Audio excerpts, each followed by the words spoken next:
I'm ready for more circuits, but the weather always wins. This Wednesday's flights became ground school as part of my preparation for the pre-solo exam. Today we plan to have 2 more circuit training sessions. However, the weather had other plans, so I executed plan B, ground school to prepare for the pre-solo written exam and practice the plane loading calculations. In the Bureau of Meteorology BOM observations, you can also see the wind speeds at 9 AM and 3 PM and the QNH. The indicated speeds are much lower than the actual ones I witnessed at the airport at 9 AM. The QNH is also low, meaning that the air was thinner and therefore the aircraft performance would be lower compared to what I had experienced in previous flights. Before I continue though, let's take a closer look at QNH. What is QNH and why is it important? QNH is the sea level pressure at a specific location, expressed in inches of mercury or millibars. Pilots use QNH to calibrate their altimeters for accurate altitude readings. Incorrect altitude readings can lead to controlled flight into terrain or airspace violations. Accurate QNH settings help determine the true altitude, which is crucial for engine performance calculations. Engines are sensitive to changes in air pressure, and incorrect QNH can lead to suboptimal engine settings. Aircraft performance charts, which include data on takeoff and landing distances, climb rates, and fuel consumption, are often based on pressure altitude. Accurate QNH ensures the pressure altitude is correctly calculated, allowing for more precise performance estimations.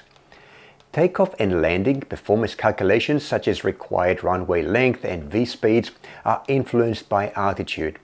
Incorrect QNH settings can result in miscalculations, potentially leading to runway overruns and insufficient climb rates.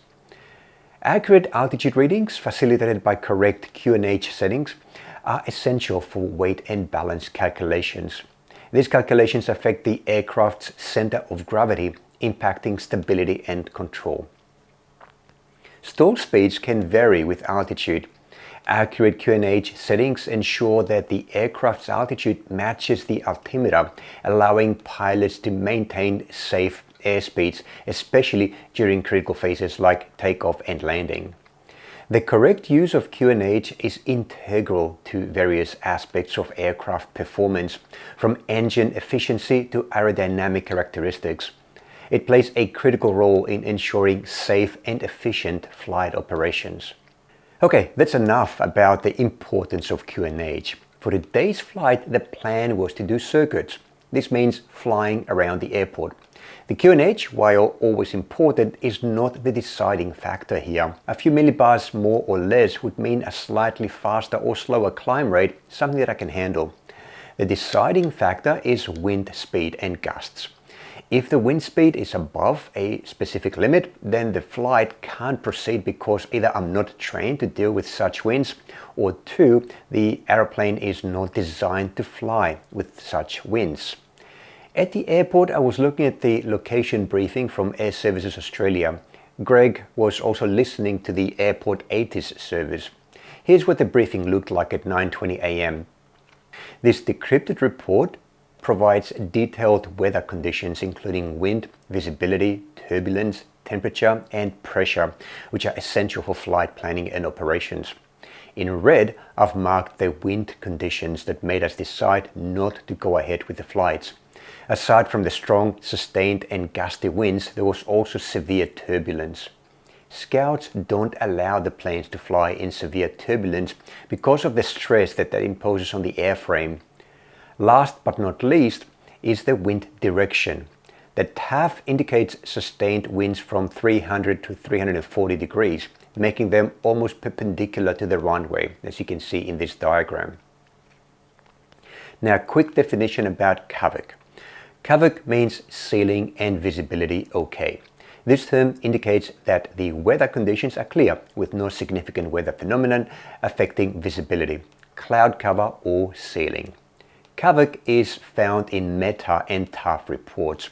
It simplifies the report by replacing detailed information on visibility, cloud cover, and significant weather phenomena when conditions are clear.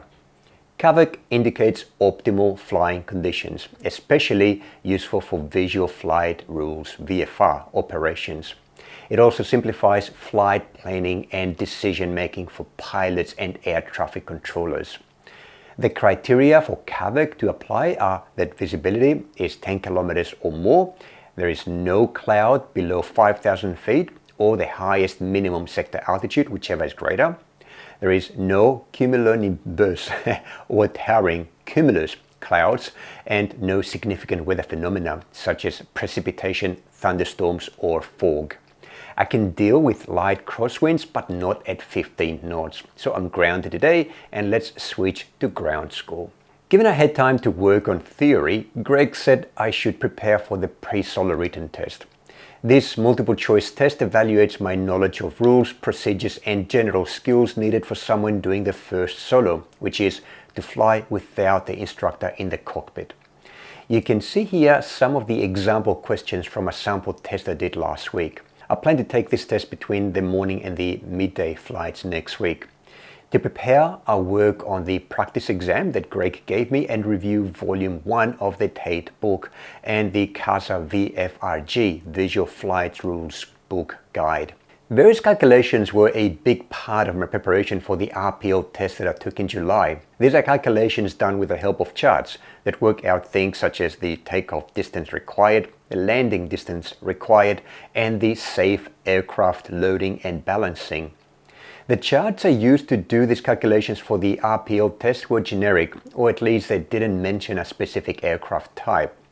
I'll have to use a specific loading charts for the Cessna 172. In this photo you can see what the weight and balance worksheet looks like for the Cessna with my scribblings on it.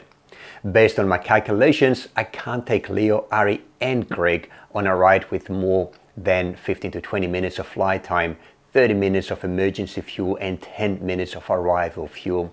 The weight is too much and renders the aircraft out of balance. Most pilots today use software and their tablet computers to do these calculations quickly. Just enter the weights and locations of passengers and baggage, and the software will provide fuel allowances and performance and fuel burn rate for your plane. But I've got to do these calculations on the exam using the worksheet and a basic calculator. No fancy software is allowed. I've reworked my cheat sheet to the latest version too. The changes are that I've added a notes box in place of the airport map. In version 1, I found that I needed to take notes during the flight, such as to record ATC information or the instructor's instructions. And notes box is more useful than the map. Second, I've added some more data in the IES and RPMs box. Third, I fixed a few errors in the radio calls and IAS and RPMs boxes. And 4, I used smaller box headers with black background for better optics and visibility. In my previous flights, my GoPro, which is a Hero 10 model, overheated and stopped recording my flights last 10 to 15 minutes. That's annoying because I could not get a video recording of the last full stop landings. So I did a small hack to deal with the overheating. I attached 4 small aluminium heat sinks to the camera using thermal pads. The locations where I attached the heat sinks were the only ones that did not have a button or a microphone opening. In my testing, the camera could record without overheating for about an hour 15 minutes until the battery was exhausted. I'll do a proper test next week, but I'm confident I can record the entire flight. If you like this video, make sure to subscribe to my YouTube channel right now. Just click on the subscribe button below this video. And of course, you can also head over to my detailed flight training log pages on the Tech Explorations website. In these pages, I document in detail all of my experiences and learnings from each one of my training flights. These logs contain a goldmine of information for any aviation student or anyone interested in aviation. Until next time, I wish you clear skies and safe landings.